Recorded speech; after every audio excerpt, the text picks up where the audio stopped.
In today's video, I'm going to teach you how to use Airtable for inventory management in a full tutorial.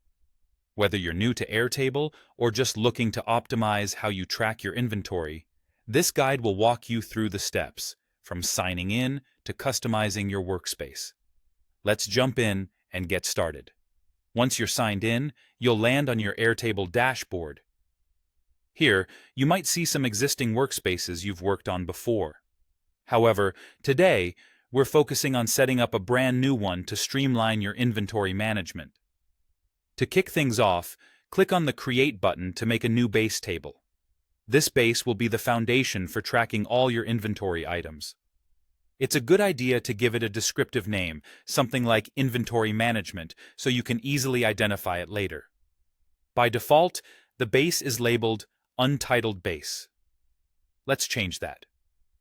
Click on the name to rename it to something that reflects what you're tracking. Maybe Warehouse Inventory or Product Stock.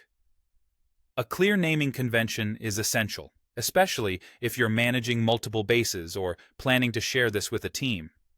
Now, let's turn our attention to renaming the individual table within your base. Initially, it's dubbed Table 1, but to make it relevant and practical, let's rename it based on its specific purpose, such as product list or stock levels.